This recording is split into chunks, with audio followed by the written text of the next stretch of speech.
Welcome to Gear Shift, a podcast dedicated to all aspects of vehicle ownership with your hosts, Christof and Kacper.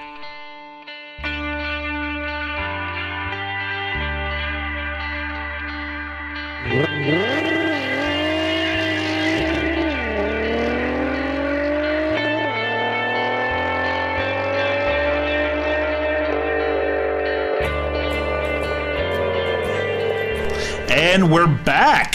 We're here. Episode 2 has arrived, Gear guys. Shift. We are back. I'm so happy to be back. It's like we've been gone forever. Almost a week. It's crazy. No, it's actually been exactly a week. Exactly 1 week. Yeah, we're back. Welcome to the mods episode, guys. This is the modification episode. We're looking forward to this. We have a little bit more structure than last week, so that should be interesting. Hopefully it'll reflect. What's that? Hopefully it will be reflected. Hey, speaking of reflections, we want to thank all of you. We had 100 downloads within 24 hours. Yep. So it's a great accomplishment. I feel accomplished, at least with that. So, absolutely, same. And seeing the demographics everywhere from California, Texas, New York, Pennsylvania, Florida. Detroit we hit? There was some Detroit. Michigan, yeah. Atlanta, Georgia, I think, too, as well. Georgia, Tennessee, Virginia, so pretty much all over the states. And Canada. We had one listener from Canada in Montreal. So thank you to all of you for listening. It makes us feel good. It makes us feel great in all the right places. So we are going to, without further ado, kick this off. So we have one sponsor that's keeping this dog and pony show alive. Yeah, and that sponsor is the Bearded Detailer, as it was last week. So as I mentioned last time to you guys, the Bearded Detailer is an automotive detailer. He's located in the Center Valley in PA and is more than likely your best choice for automotive detailing, any detailing supplies, maintenance, replacement, and modification parts for your vehicle. So if you have any questions regarding service and pricing, please visit thebeardeddetailer.com or call 570-205-0255. That's right. Visit. That was a big hit. So that is our new thing. That's our new thing now. Visit and the Stinger. The people. That's right.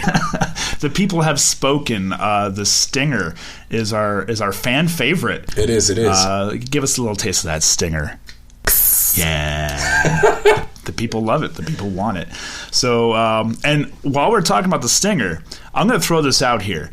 If anyone has a connection to a Kia dealership, to someone someone that can get us into this driver's seat of a Kia Stinger when it comes out or before it comes out, I will give a free automotive detail to whoever can get us into the seat. We want to do a full review of the Kia Stinger. I'd prefer it to be the V6. It would be awesome if it was. Really, either one or is awesome. I mean, but yeah, we want to drive a Stinger. Absolutely. Yeah. All right, and since I'm in the giving mood, we're gonna start this episode off with a little contest. Yeah, so we actually wanted to mention this last time, but we kind of we're still a little bit loose in our structure for the initial podcast. But go ahead, kick it off, man. Yeah, and we didn't want to give it all away on the first episode. No, not at all. Yeah, it's gradual. So there's going to be 2 contests we're going to do for sure throughout this. The other one's going to be later on in the episodes here, but this one is about our logo. So for those of you that have had a chance to look at our Facebook page, Instagram, whatever, you have seen our logo, which is a shift pattern. Now, I had to re-render it. The original picture was not that great to use, so it's a very, very, very rare shift pattern. So here's the contest. So I'm going to give a $25 gift card to the Bearded Detailer. That gift card can be used on services or parts. So you can use it either use it on the swag store on the website, thebeardeddetailer.com, or you can use it in person with any service you want. So $25 gift card. If you can name the year, the make, and the model of the car that shift knob, that shift pattern came out of. And to make it a little easier, we are giving you guys plus or minus 2 years. Yes, because it is very rare. So yeah, if you're within 2 years, either plus or minus, the first person... No, let's switch it up. Since this is episode 2, the second person to message us either on Instagram, Facebook, Twitter, or email. The second person, it's all going to be chronologically timestamped, so whoever's the second person to give us the correct answer, you'll win a $25 gift card. It's that easy. Entries start after, obviously during air. Obviously, actually even during air is perfectly fine. You'll have until the Friday before the next podcast. So, actually, no, Friday at 8:00 p.m. So, what's that date?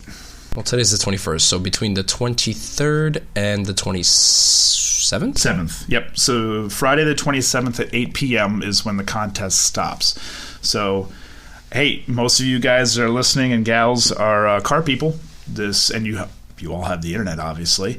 Make it happen. I know you can figure it out. And I will state there's how many people that are excluded from this contest. Is it 2 or 3? I think it's 2. It's 2. No, it is 3. It is 3. It's 3. 3 people. 3 of you. No, 2. I don't know. There's a few people that are excluded and they know who they are. Yes, you know who you are because some of you already know the answer, and it's either 2 or 3. You guys do not count for this. Get away. Don't listen. Turn it off now. So we had asked during the week to write in what your first modification is. Yeah. What your go-to first modification for any car you get if you start with a clean slate, essentially. So we had quite a few people write in. Let me pull them up here. So we had some. It was mostly Instagram, actually, on the gram. Probably the easiest way to respond. Yeah, for the most part. So we'll start with. There was an entry on Laminex Protective Films Instagram account. Somebody had said that Laminex is actually one of the first modifications they do. They put protective film on their headlights, taillights, fog lights. So I know that's one of them. We also had Janine. She had said suspension. I know I asked her to elaborate a little bit more on that. She was because suspension obviously is it's a very broad term. Yeah, so she had said the springs, coilovers, control arm bushes, and stuff like that. We also had the Wookiees in the Woods account. I believe it's Abe that runs that. I don't know if it's a shared account or not, but his answer was rubber. Tires. And actually, Eric Rosenberger, he mimicked that as well too. He said summer rubber. So, if you're in a 2-season climate like we are, or 2-zone, I should say, not season, putting on summer rubber is their first thing here. We have is that Christian? Where is he at? Yeah, there is. He put an aux cord if there's no Bluetooth to play that fire. So. Hey, music's important. You spend a lot of time in your car listening to either podcasts or music is very important. Steve from out in California, he said suspension is always first. I feel like, a lot of people, depending on geographically where you're located, is actually also going to affect the modifications that you put on your vehicle. That's definitely accurate. And the last one we have here is Dan Heimbach. He said, I'm going to laugh at it, but it's window tint. And I don't think that's that funny, but I know a lot of people that is their first go-to. They like the privacy, they like the way it looks. So and keeping the temperature down in the summertime for the interior. So, and he said, living in Maryland where ceramic window tints now are pretty awesome. Yes, and the warranty that goes with them too is fantastic. He says he sticks with 35% tint. Nothing crazy, nothing murdered out or anything like that. Yeah. And he also said LED interior lights too. And none of that cheap stuff either. Good quality products. That's all we do. Yeah. Which we'll actually touch up on a little bit later. We will. So that gives you guys a taste. And Gavin from New York, he said straight pipes. So I don't know if he's serious, but I'll lump that into exhaust. Yeah. Because I think a lot of people, the first thing they do is get an exhaust as well, too. But Gavin, if you're serious with straight pipes, well, more power to you. Yeah, absolutely. And that also explains why you have no neighbors. So I know we also said we were going to talk about what our first go-to mod is. Yep. Kacper, do you want to go first? I can go first. Okay. So I'm probably going to be lumped in with a lot of people here, but my first basic modification is a full drivetrain and motor swap. I'm kidding. That is not it. I want to take Ella's swap and done. No, I'm gonna be very simple and say that if I pick up a car, it's stock, whatever it is, clean slate, no modifications. Usually, the first thing I will go for would be suspension, specifically lowering suspension. So, I've be it coilovers versus lowering springs and shocks and struts. I have not really considered bags. Nothing against bags. I mean, I think it's an awesome thing. I just don't know how comfortable I feel I would be with bags. Now, I've driven a bagged car, and I do love the way it feels, but I'm usually more of a I guess you could say a budget visit budget. I'm just torturing. This is our linguistic part of the podcast. Destroying the English language as the podcast. Good thing it's your primary language. Yeah. But yeah, I would usually go for springs and a combination of some sort of aftermarket shocks and struts or coilovers, depending on what the setup is, but also very budget oriented. Now, mind you, for anybody that really isn't into cars, that's looking from an outside perspective, I'm sure you guys can attest to this. Whenever you see any of your friends that are into cars spending the money that they do on car parts, you're like, what the hell are you doing? What is wrong with you? And to a certain extent, you are absolutely correct. I mean, car parts, no matter how you look at it, when you think about a lot of other hobbies that people have, car parts are very expensive. I mean, it's almost like having a drug addiction. And that depends on the brand as well, too. Yeah, absolutely. As we've learned with our friend Kevin, who went from buying a turbo kit for his R32, which was I think it came out to about $2 million, roughly, to him owning a built 240, and the same parts would cost a couple hundred versus a couple thousand. So absolutely, it does depend on the car manufacturer definitely, and the engine as well. So suspension, and I think we can kind of agree that's where I come in. Yeah. I also say suspension. However, it's a rear sway bar. I knew that was coming. It honestly, depending on the vehicle, it can change the driving dynamic tremendously, especially if you know what you're doing with what you're buying. Most of the cars I've owned either have a front bias. They're definitely not a rear bias. So helps accent that sway bar way more when you swap it. It's definitely much more noticeable. Yeah, absolutely. Definitely. So having cars that traditionally understeer, if you put a thicker rear sway bar on, you're kind of overcorrecting that understeer to make it more oversteer, which is a feeling I'd prefer to have. So that's usually rear sway bar. I know when I bought the Audi, I said I'm keeping it stock. I did a pretty good job with sticking within that. To the eye, it looks bone stock. It does. But I had to have a rear sway bar, especially my Passat had it. That's my go-to is sway bar, because you can keep a stock ride height, not worry about hitting anything, worry about going places, but it livens up the car a little bit. It definitely changes the driving dynamics. So. Absolutely. So that's mine. Yeah. And actually, since suspension was both of our first modifications and a lot of other people's, that's going to bring us right into our first category. So today we are talking about the do's and the don'ts of modifying your vehicle. Mm-hmm. Now, suspension is the first modification category we're going to talk about. But before we do, how are you liking what you're drinking? I actually am already finished with it. Yeah, I finished mine too. Good. So we're, of course, enjoying some Black Rifle coffee from Black Rifle Coffee Company. It's actually their AK-47 espresso bean. And I picked up myself an AeroPress, which is kind of like a mini France press or French press. France press? That's right. It is. I've never been an espresso kind of guy, but wow, it's so good. So Black Rifle Coffee is a coffee company out in Salt Lake City, Utah. They are a premium roast-to-order coffee company. They process and mail out all orders within 3 days, which is really awesome. And everything's roast to order, so nothing's sitting around on shelves. So they have many different blends and apparel too, t-shirts and whatnot. So if you guys want to give them a check them out. Their customer service is fantastic. Their products are fantastic. And like anything, if I find something that's good, I stick with it. And that goes for my woman, my coffee, and my cars. So yeah, shout out to the Black Rifle Coffee Company here. Yeah.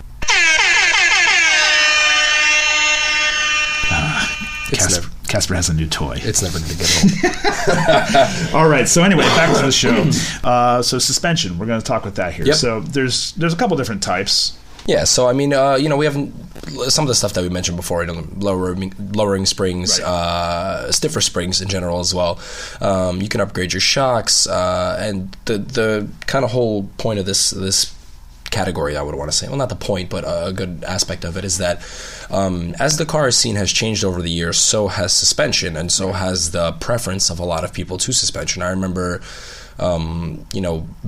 I don't want to say too long ago, but when I was starting to get into cars, which was about 10 years ago, lowering springs were kind of like the go-to. Yeah, lowering like a springs cup kit. and cup kits. Cup Yeah, exactly. kits were huge. Cup kits were huge. Huge. Yeah. So I mean, that was, and mind you, like I said, I kind of got into cars like late 07, early 08, around that time, and everybody that I talked to was like, "Oh, you got to lower that Jetta. So Pick up these springs, I lowered an inch. Yeah, exactly. Yeah. So that was the thing, and coilovers were stupid expensive at that time. Yeah. I feel like they were still, back then, they were very, very expensive. Yeah. And the quality, it wasn't like the quality was that much better back then. Yeah, exactly. It was supply and demand. Nobody really wanted them because they were expensive. They were expensive, and also, obviously coilovers offer for those that aren't aware, lowering springs are static, what we call static. Yep. So it's a set. You put in a spring, it changes your ride height, and that's it. You can't do anything else with it.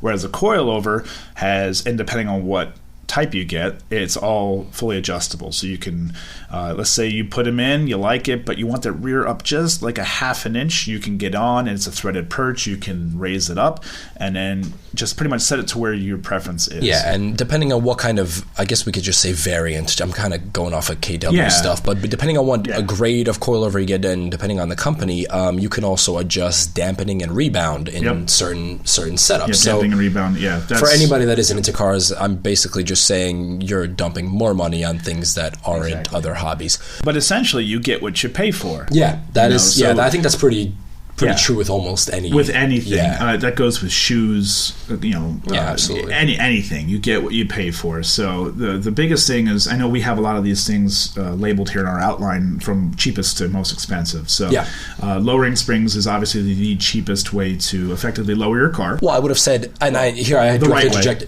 Well, yeah, but I mean, I would have to interject here slightly, because now you can get coils for less than what springs and shocks will cost you. But that goes back to getting what you pay for. Yeah, exactly. So if you live in a climate like we do, where we see salt on the road from everything, you really should be looking for a stainless bodied shock or coilover, because you don't want to deal with that corrosion.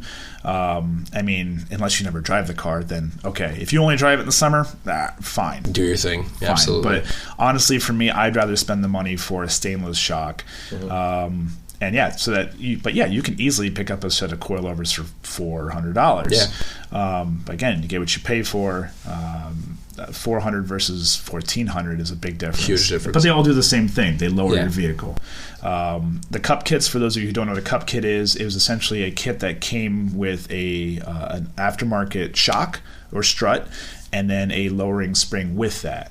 And it was your full kit. The big problem with doing just lowering springs on a stock strut is that you are shortening the life of that shock or strut, because it's not designed to be used with a lower spring. Correct. So the dampening and the rebound is not valved for that height.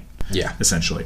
Exactly. And then obviously you mentioned coilovers, you mentioned air suspension, and I'm going to lump hydraulic in with it. I know that's I don't know if that is a dying thing. I don't see as much of it. I don't see it as much. No, I know it's really big more in the truck scene. Yeah. Like mini trucks and stuff like that. But the premise behind hydraulics and air suspension is the same. You have a reservoir and a fillable shock that you can adjust the body remotely. You don't have to physically get in there and do it by hand. You can just do it from a remote, which is the convenience is very convenient. Yeah. But again, you're paying for that convenience. Indeed, it's a lot more that goes into it. Yeah, so. to give it just to put it into perspective for some of you guys, I remember now, mind you, I'm trailing back to the Volvo here, which is kind of already a niche market as far as automotive tuning.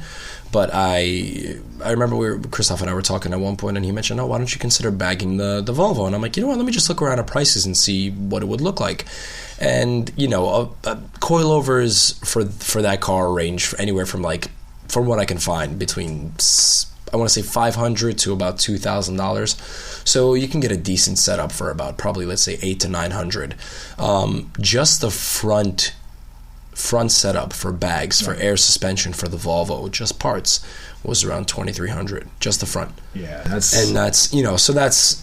it really matters on it. Just again, it comes down to preference, and it comes down to what you're willing to spend, and if you want that convenience. Because if you want that convenience when you're driving around at a reasonable height, and then you just want to air out to look super cool for scene points, then you're lower. But it's honestly, and this is for anyone who really knows me, it's no secret that I've had 2 bagged cars and currently have one. Crystal's R32 is on air suspension. I definitely didn't buy it to be cool. Oh, well, yeah. I mean, Because as anyone will tell you, I've never been cool. But the big reason that we got it was we wanted to have a lowered car. We wanted a certain look. However, going to my in-laws' house, their driveway has a very pitted dirt driveway, very rutted. So to get up in there, it was almost impossible at that ride height. So being able to just get to that driveway, push a button, raise the car up, and drive up with no worries, that was the main reason. We didn't want to be restricted because we wanted a lower car. That was the big reason. Now that I've had it this will be the 4th year coming up, doing a lot more tweaking with other suspension bits, knowing that now this car handles, it's more than just a show drop. I've put more into it to make it handle the way I want to. So it's definitely more than. Now, that being said, a lot of people just buy it to win trophies and look awesome. And hey, to each his own. That's what you want it for. That's what you want it for. It's not what I wanted it for. The nice part is that it can serve both purposes. That's what's cool about it, is that it can be a convenience. Yes. It can be a convenience thing so that you can kind of, But also there are different types. There's performance struts. There are struts that are just meant for dropping, and you're not it's going to ride okay, but it's never going to be comparative to anything else. So, I got you. And on the tail end, we have, sway bars, as Christof mentioned earlier, which, again, most cars usually have several different options. Well, for the most part, at least every new car today comes with some sort of anti-sway. They're called anti-sway or anti-roll bars in the front and rear. And essentially, what that allows that to do, for those of you who don't know, it allows when you turn with your car, it allows the both sides to be connected. So yes, you may be only having one half doing something, but it ties the two sides together. And it helps keep your car more planted. So flat, if you will. Yes, the body roll is what it's referred to as. So if you go with a thicker option, you are stiffening that linkage essentially. So you'll have less body roll. Now there's ways to overdo it. You can go too far, which will actually cause your car to either lift, or it can actually sway out of control. You can actually lose the tail end or lose the front end because of it. So you definitely have to know your platform. You definitely have to know what it is you want your car to do. So like I mentioned, for a front bias car, I prefer to have more oversteer, so I usually beef up the rear. So there's ways around it. But along with that, when you're shopping around, you also have to look at what kind of bushings go with the sway bar. For example, I know Newspeed uses a poly sway bar bushing, and yes, it's stiffer. However, they also wear out faster. So you're going to have to grease it. You're going to have to eventually replace it, and so that's an added cost. So that's an added cost you have to take into consideration. Absolutely. So I know I prefer H&R because their bushing is more like the OEM bushing. They don't have to be greased. It's a dry bushing, and they last a lot longer. So that's nicer. Yeah. But bushings, you can also replace control arm bushings, end link bushings, and there's different durometers for how stiff, how cushy you want your ride. Again, it all comes down to what you want your purpose to be. And there's a lot of factors and sources where you can kind of get this information for yourself if you're ever unsure. So it's nice. Ask us. Or ask us, yeah. We know nothing about it. Nothing. We've never heard of these things. This is the first time. I don't even know how to pronounce half of these words. What is a bushing? What is a bushing? Oh, that's bushing. So now we're going to get into do's and don'ts of suspension. We've kind of touched on it a little bit, but we'll now focus on that. So we're going to start with the do's. I know one big thing is spring rates. Always check spring rates. So if you're buying a spring that's meant for an 8-cylinder car, but you have a 4-cylinder car, yeah, it's going to fit, but guess what? You're probably going to have a bouncy ride because it's meant to handle more weight. Exactly. And vice versa. If you get a 4-cylinder spring and put it in an 8-cylinder car, it's going to be way too cushy, or it's going to sag. It may not last as long. So always check spring rates. And if you're looking for more of a performance thing too, spring rate can come into the how your suspension rebounds over a bump. Yeah, it's the same reason motorcycle riders adjust the suspension on their bikes when they buy them, because the former rider of the prior rider versus 200 pounds makes a huge difference. Yes. So if you're just picking up a bike, I know I have a roommate who has a Harley, and he is slightly heavier than I am. So when I get on his bike, I've gone on his Harley Sportster 1200. He's going to appreciate that you called him fat. I didn't call him fat. I just said he weighs more than I do. It is an audio show. They can't see what you did with your hands. Whatever. But yeah, so getting on his bike, I remember one time I went over a bump, and granted I was just taking it around to kind of break the motor in for him, and I hit a bump and I came off the seat, and I was like, holy shit. I literally felt like I was going to come off the bike, so I started to avoid any kind of bump and significantly decrease speed. Now, mind you, I'm coming off of riding just sports bikes, so I definitely wasn't prepared for it. But yeah, I mean, that spring ratings are a very big thing, and like we mentioned before, reviewing the similar setups or setups that we've just mentioned, whether whatever combination of lowering kits or sway bars or bushings or just any kind of rubber in general. But if you get a chance, I think the best thing you can do is ride and or drive in a similar or the same setup that you want to get for your car before you actually purchase it. Absolutely, because obviously opinions are going to be weighted. Someone who refuses to even touch an air suspension setup will say, oh, these coilovers are the best thing ever. But until you get in it, you may hate the way that person's coilover setup functions, and you may love the way the air ride, or vice versa. So until you get in and actually feel it, and I think that goes with pretty much any of the categories we're going to talk about. So, if there's something you are looking for, try to find someone that has a similar setup to you and that you are interested in, and definitely make your own educated opinion about it instead of just reading forums. Yeah, even though that will help. Yeah, it might get you in the right direction. There may be 100 reviews. If there's enough reviews of a product to either purchase it or not purchase it, then you kind of get an idea whether to steer clear or just go for it. And moving into the don'ts. Moving into the don'ts, guys. Don't cut your springs. Please don't cut your springs. Oh my God. Don't do it. Don't do it. Don't do it. I bought a car with cut springs, and it was bad. It was, well, one, the shocks were blown too, so that didn't help anything. But then and granted, so it was a Mark II. Suspension's not that expensive for a Mark II, so why did you just why not just buy, whatever. It sucked. I replaced it with an adjustable coilover. I didn't spend a lot of money. But don't cut your springs. When you cut the spring, you're now compromising the spring rate, first of all. Yeah, the spring rate. You're not an engineer. Yeah. Somebody got paid good money to come up with that design, and it wasn't you. so don't do that. And if you are an engineer, then make your own spring. Exactly. And also don't keep shocks and struts with a lowered spring, unless you really like doing work twice and you don't mind replacing the shocks later on anyway. So do it right or do it twice. Yeah, there's also one other way you guys can do it. There is always used options. Yes. Now, it's kind of a shot in the dark every once in a while. It might not last as long, but you can always pick up a used suspension setup from somebody that had it. whether it's on a forum, whether it's on Craigslist, or some other way. There's I've sold multiple sets of coilovers that are used. I take good care of my stuff. I would never sell anything that's bad or unsafe.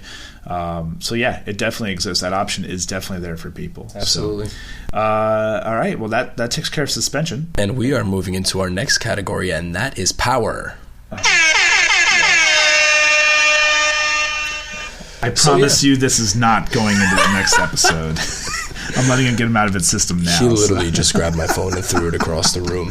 Yeah, I'm not paying for that. So that brings us into power. More power. Okay, so I think we both have some experience with some of the power modifications. Yeah. Most common would be basic stuff. You've got your intake, you've got your tunes that people get. Now there's also custom tunes, off-the-shelf tunes, things like that. Yep. But each have their own benefit. Yeah, absolutely. But I mean, again, you get what you pay for. Yeah, exactly. So I mean, starting off with intakes. For anybody that doesn't know, anybody that's not car savvy, a lot of people actually can get intakes. Sometimes they do provide slightly better gas mileage depending on the car that you get it for. So that's basically your motor requires air to run, obviously. So for those of you who don't know, your engine needs three basic things to function. You need air, spark, and fuel. Whether it's a gas or diesel, the spark is generated differently, but those are the three major things. So factory intakes now on cars are actually designed way better than they used to be.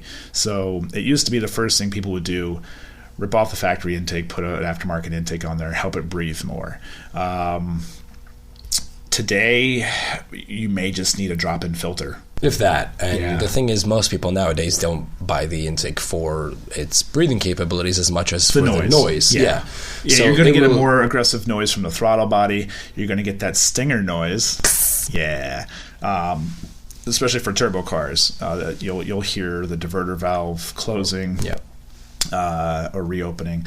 So at the end of the day, all intakes are it's a tube with a filter on it. It's a cone on a stick. Cone Just on a call stick. it what it is. Yeah. It's a cone on a stick. Thanks, Kevin. I mean, that's the basic use of it. So honestly, looks, performance is minimal. Because at the end of the day, your mass airflow sensor is going to not let your engine take in more than it's supposed to. Within there's a set amount. So if all of a sudden you're taking in too much, well, then it's going to let you know there's an error. So more is not always better. And I remember several years back, I actually did a test on my old GLI with VAGCOM monitoring the intake temperature with a cold air versus the factory intake. It was so minimal that when you start calculating the cost of the intake versus the actual, because once that cold air hits your turbo, guess what? It's going to get heated up. Exactly. So you're actually better off spending the money on an intercooler to keep that temperature colder, or water meth injection. Those are, I think, better than an intake. So yeah, that kind of pushes us forward into our tunes category. Yep. So there are, tunes is a pretty broad term, utilized to describe any kind of modification to the car's ECU in order to produce more power out of it. So tuners adjust settings. Anything from timing, knock, boost. Fuel trims as well. Yeah. There's so much that goes into it. I will never claim to know what goes on with tuning. It's very advanced, but basic things are adjusted in order to make your engine perform either more efficiently at certain stages of power band, so your RPMs. Now there are I guess if we can split it into two things, we would say there are custom tunes and there are shelf tunes. Yes. So shelf tunes, basically just dub that because they come essentially off the shelf. You can walk into any one of that tuner's store and say, I have this car. They will say, we will give you this tune. Exactly. It's ready to go. They just plug it in. And the term chipping, I don't know if that's still around. Not really. I remember when I got into cars, they were like, yeah, chip your car. 90s cars, early millennium cars. I think that scene was more like, it's got a chip in it. Yeah, like my Mark II, you actually open the ECU and you remove the chip and you take the new chip that's tuned differently and you plug it in or screw it in or solder it in, whatever or whatever one it is. But now most of the cars are flash tune.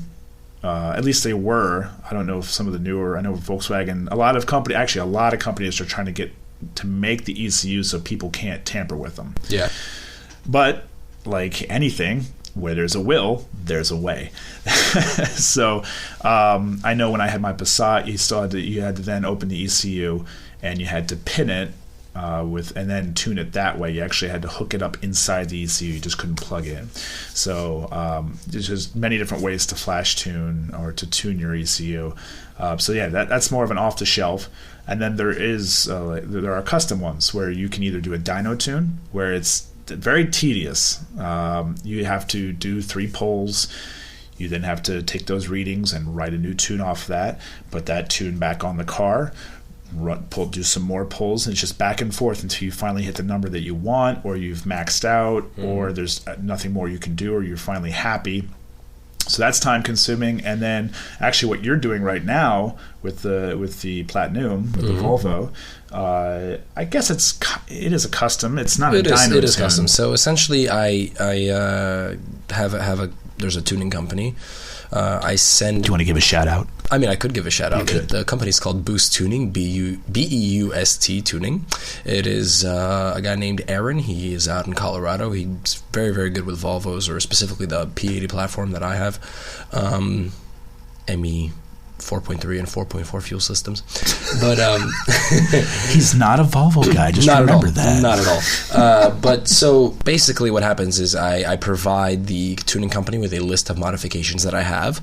So I have a stock motor with a manual swap, a couple of other bolt-ons, and based off of the modifications that I list, a map, if you want to call it, well, that's technically what it's called, a base map or a fundamental map is created for the ECU. That ECU is shipped to me. It is plugged into the car, or put into the car, and with that, there is a program that we download onto the laptop, a tuning program, that is hooked up to the car via the OBD2 socket. And so, which is the onboard diagnostic, for those of you who don't know what OBD is. And 2 is the recent, as of like 95.5, 96, they went from OBD1 to OBD2. Fun fact. So yeah, that is, so basically it's called logging. So you record the car's performance behavior in real time, and save that file onto the laptop. Based off of that file, which is then sent back to the tuning company, the tuner utilizes that file. He looks over it, and he makes adjustments to that, creates a new file, sends it back to you, to which you then upload into the computer via the laptop again, the ECU, the onboard computer of the car. And so it's kind of like a back and forth system between that, and you slowly up the power and efficiency and everything else. So yeah, I mean, that's basically how custom tunes work. And that can take, obviously, lots of time because he's, as you mentioned, not in our state. No. He's very far away. So it's all via email back and forth. But if you have a good tuner who knows what the hell he's doing, it can speed the process up quite a bit. Yeah. So, all right, so that's tunes there. And so, I mentioned bolt-ons, which are a type of modification, which means basically that they just bolt right on. Yep. So bolt-ons range from anything from pulleys to exhausts to camshafts and things like that. Whatever it may be. Intake is technically a bolt-on unless you do a custom route. So almost any part can be a bolt-on, or it can be custom made for a vehicle. Now, bolt-ons are the ones that are most easily available and accessible to most vehicles. So whether it's fuel injectors or a different kind of diverter valve or blow-off valve or whatever else is out there. Crank pulleys, lightweight pulleys. So all these modifications are pretty much good to go stuff that you can order online or go to a automotive store or performance shop and pick up. And it could literally just be bolted on, replacing another piece on your car. Correct. Yeah. You don't have to. It's not a custom route. That's something that already exists that you can then bolt on. And then, obviously, for any of these things, there's always a custom route. You can have someone fabricate an exhaust just for you. It has maybe a slightly different design than anything that's out there. And that's more of the custom route. And then that brings us into more of like an old school versus new school. So we posted yesterday our dream cars. I know I mentioned mine on the first podcast, which was a 69 Boss 429, and you had mentioned to me that yours was a 0607 Lotus Exige S. Now, there was a lot of speculation as to whether I would fit in that car. And I just like to tell everybody that I would fit in it. Would I be able to drive it comfortably? Probably fucking not, which is why I have not purchased one. Part of the reason why I haven't purchased one. For those of you who don't know, Kacper is at least 8 foot tall. I am 6'5", 6'4", 6'5", something like that. So it is not exactly comfortable. I did make it my business to go to a dealership and sit in an lease, which is almost the same thing. As far as fitment, for sure, it's pretty much the same thing. I don't want to get into the differences between the cars, but yeah, I mean, fitment-wise, for myself into the car, it's not the best scenario.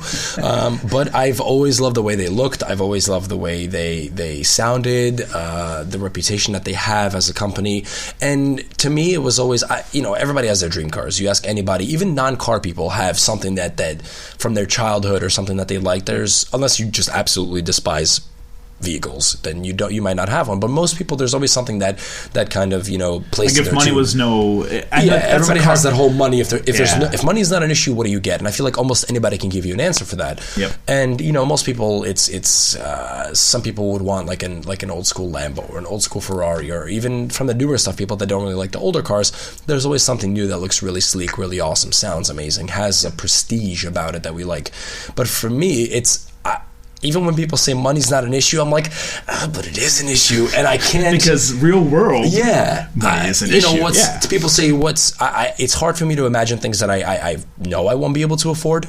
Right. So I try to picture things that I could do and would be able to afford, and that's getting back into the Lotus. It is a very affordable vehicle. You can pick up that 06, 07 Exige with, I don't know, 25, 30 to maybe 35,000 miles I've seen them go for 40,000, which is not horrendous. I mean, it's still a lot of money for a car, especially to non-car people. It's like, why would you spend 40 grand on a 10-year-old car? You are correct. We're out of our minds. Well, flip side to that, if you ever want to get just a punch in the face, look up what some of these 69 Boss 429s have gone for on auction. Yeah. It's hundreds of thousands of dollars. And it depends on the color, what color is more rare and whatnot. So really, I made my dream car something that there's no way I'll ever own it. And that's what makes it a dream. But bringing this back to the new school versus old school. So we had this talk. So the Boss 429, it never had a designated power rating because they varied so much from car to car. If you put 5 of them on a dyno, you'd get 5 different results. Mm-hmm. But they were average around 400 horsepower. But the car almost weighed 4,000 pounds.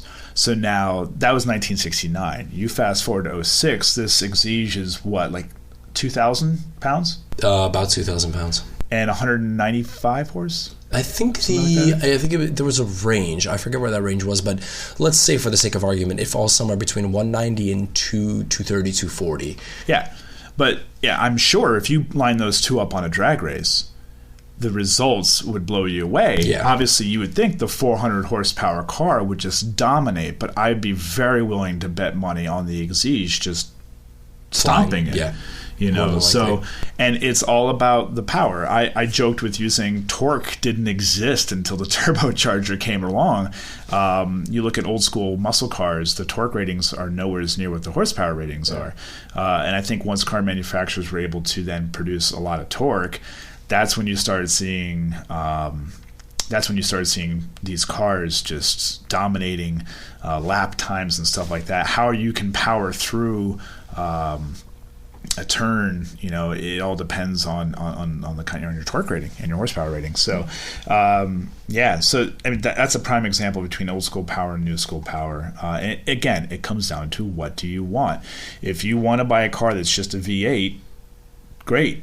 You're going to get a certain kind of power out of that engine, and it's going to be completely different than if you get a 6-cylinder turbo.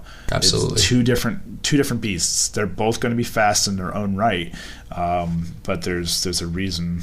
There's a reason for it. So, shooting back to the dues of these modifications that we were talking about earlier. Yes. You want to make sure all of your supporting hardware is in place. Now, what we mean by supporting hardware is a lot of the time you're the stock parts on a vehicle aren't always capable of handling the power that you want it to have. Correct. So there are some supporting modifications or supporting hardware that you would need. So for example, in a lot of turbo cars, as you start upping the boost and going into higher power levels, you do need to replace your fuel injectors. You do need to replace your intake. Yep. You do need to replace your the rods, downpipe your and pistons. Oh, but I mean specifically bolt-ons, not even internals. Okay. I'm still minor, like, power increases. A lot of modern day turbo cars seem to be able to handle a fairly significant amount of more power than what they come out of the factory with. Yep. But sooner or later they exhaust their capabilities. Yeah, out of the there is factory. that limit. Everything has a limit. It's kind of like weightlifting. You can lift so much weight until the point where if you're not doing the other things needed to make your body catch up to that weight, you're going to hurt yourself. Or you're just going to plateau, unfortunately. Yeah, exactly. And so, I mean, when it comes to supporting hardware, you do need some things to help the vehicle function better in order to be able to handle that power or to open up new territories for that power. And that's, prior to even opening up the motor and doing all sorts of internals. But so you always want to make sure your supporting hardware is in place, and you always want to make sure to check your torque specs for all bolt-on modifications. Yes, so definitely. Torque specs are specs of torque, for anybody that was wondering. There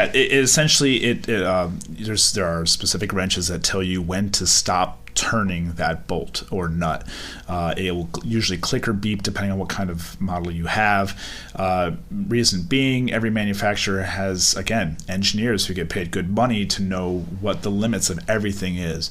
Everyone's had that thing where you over tighten it and something cracks, or you break or you strip, and there's other outside influences that can change that, but for a brand new bolt is supposed to be torqued to a certain spec.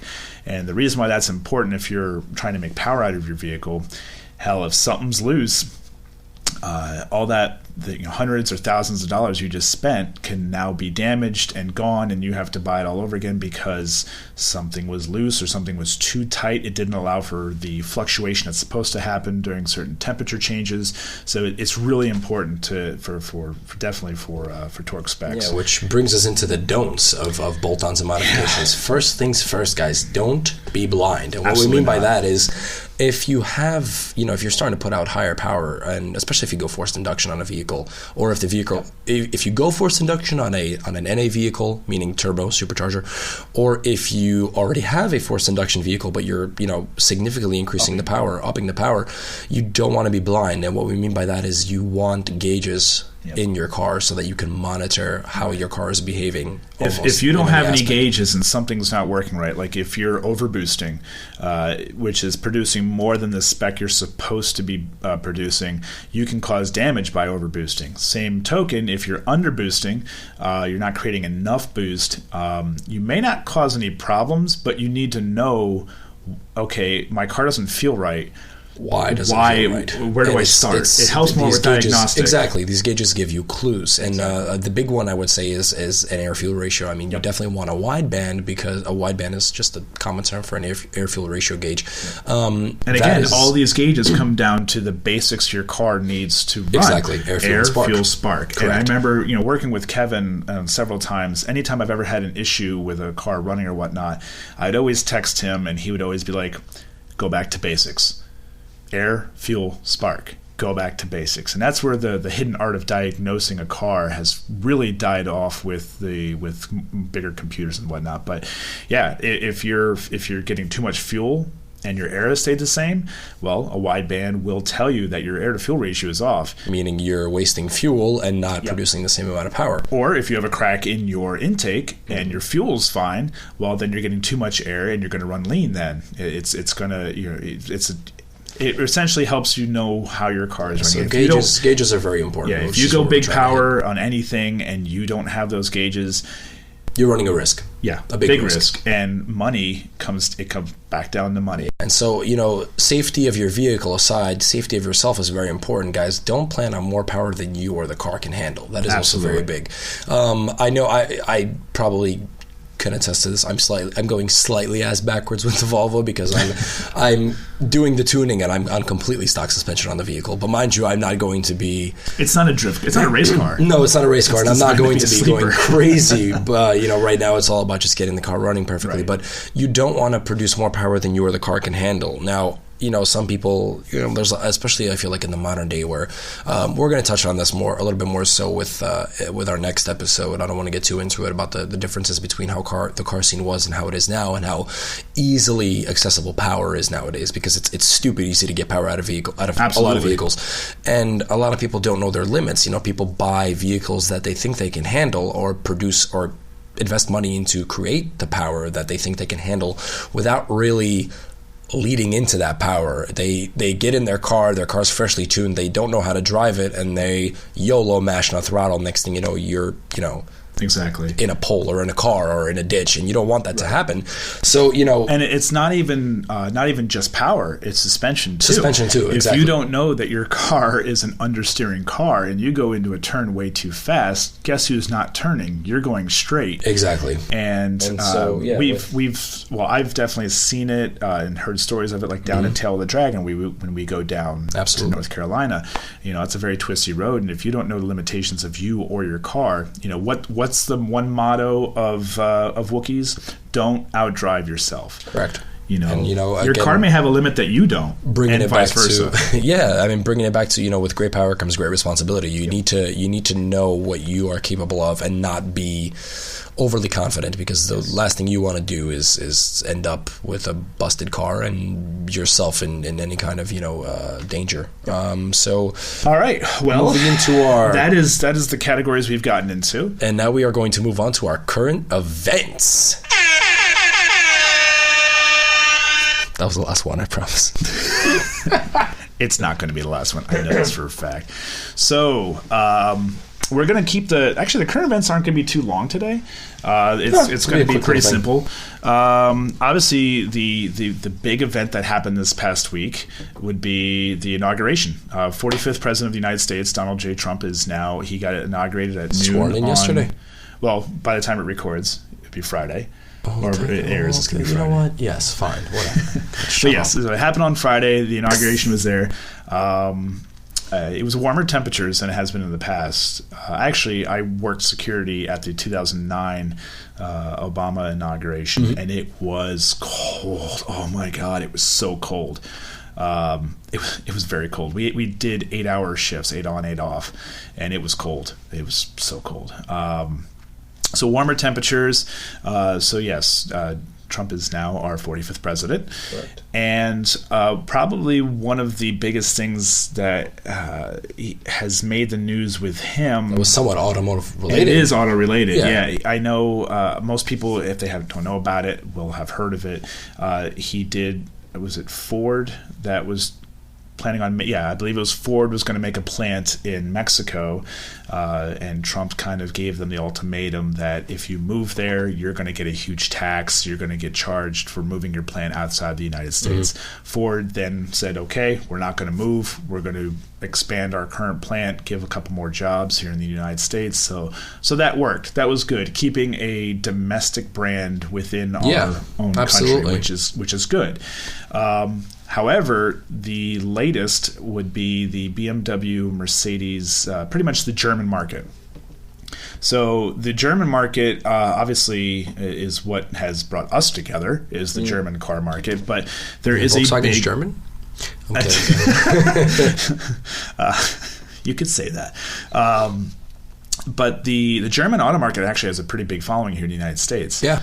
Everything from Mercedes, BMW, Volkswagen, and Volkswagen's family branch is huge. So you have obviously Audi. Volkswagen owns Audi. Got them Porsches too. The Porsche, yeah, they do own the majority stock again. That always goes back and forth, who owns who. So Lamborghini, one of those. Yeah, Lamborghini. That's Italian. That's Italian, but it's owned by Volkswagen. Bentley is another Volkswagen-owned company. So these are all cars that are here in the States. So what President Trump, I'm just going to say Trump because it's just easy. I would say Obama. I would say Bush. So I'm just going to say Trump. I'm not dropping the the pleasantries here. But he has stated to Germany that if they do not build more plants here in the United States, he is going to impose a 35% tariff tax on any car that they import. Yeah. Now, I know when I first read this, I kind of freaked out a bit because I'm like, oh, well, that means a 35% increase on all cars. I was wrong, but what it can mean is it can mean a couple different things for the car community. First of all the major German manufacturers that are here, that sell here in America, they only have one plant each. I know Honda's got several plants. Toyota as well, I believe. Yeah, right? I think Hyundai and Kia were the only two Japanese market that didn't have more than one plant. Well, they're technically not Japanese market, are they? Asian. Yeah. I apologize to any of the Asian listeners for lumping you into one. You fucking moron. Yeah, I know. All right. Anyway. But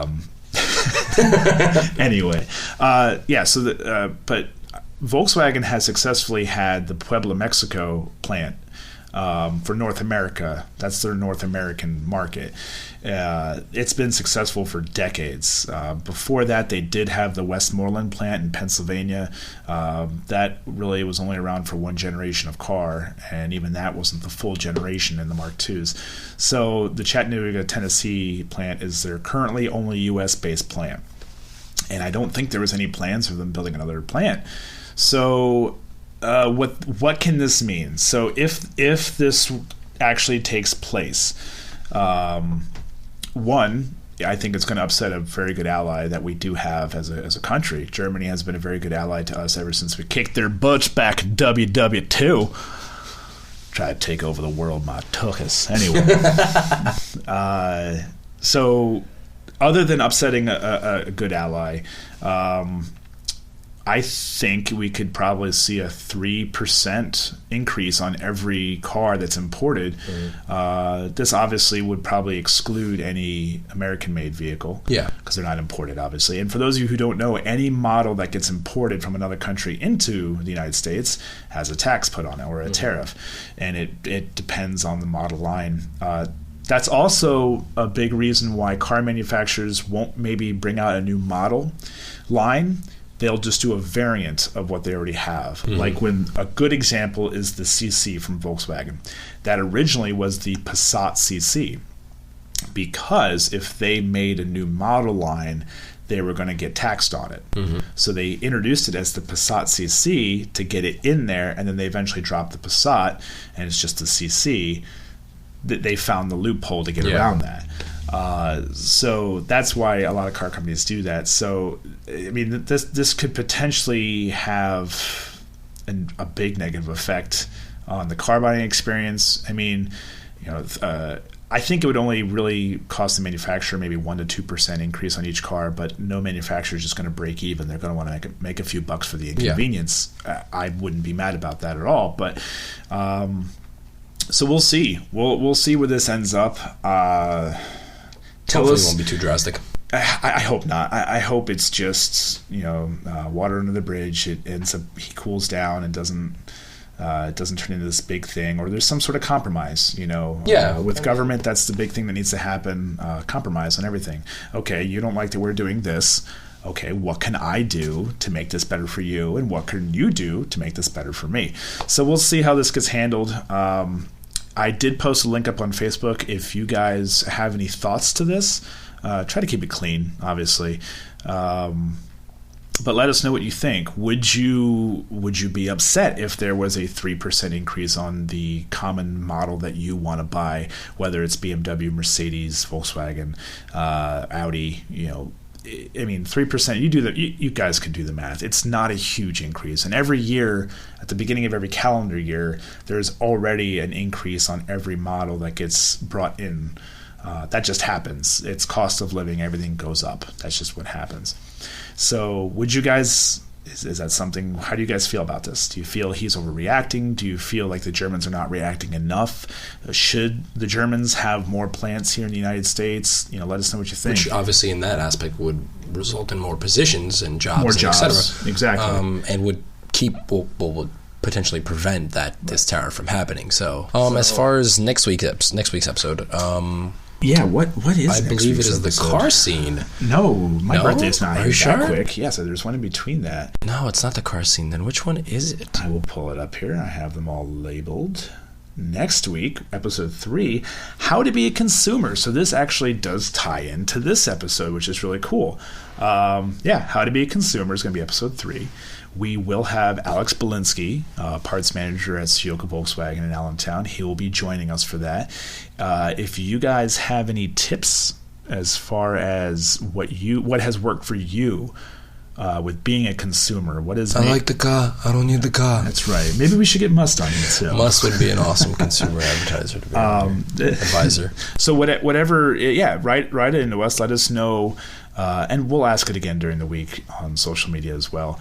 Let us know what has worked for you.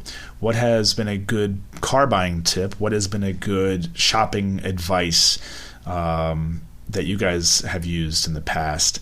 And let us know. I think that pretty much sums up this episode then. Yeah. Is there anything else? I don't think there's that'll anything be else. it. So I want to thank you all for listening. Everyone. Thank you, everyone, for listening. We want this episode to be more successful than the last one, and that's going to be true for every episode from here on out. We want it to be better than the last one. The feedback has been great. If there's anything you don't like, let us know. It doesn't have to be all compliments. In fact, I would prefer more... Some criticism. Yes, I'd prefer criticism, because criticism, much like enunciation, is only going to make things better for us. If we get 100 people saying, great, it was a great show, then we're just going to keep doing what we're doing. If not, then we can... It could legitimately suck, but if 100 people telling us it's great, then guess what? It's not going to change. So feel free to give us your honest opinions. Yes, we have very thick skin. We're not going to get butthurt just because you said, I don't like the audio. Which a lot of you did so it's going to be fixed from there, and we're going to be working on our own kinks throughout this whole thing too. So thank you very much. Make sure you give us a share. Check us out on Instagram at Gearshift Podcast, on Twitter Gearshift PC, on Facebook Gearshift Podcast, and our email is gearshiftpodcast@gmail.com. I think that's all I got. That's pretty much it. Thank you all for listening. Well, I'm Christof. And I'm Kacper, and that was the last one. And this has been Gearshift.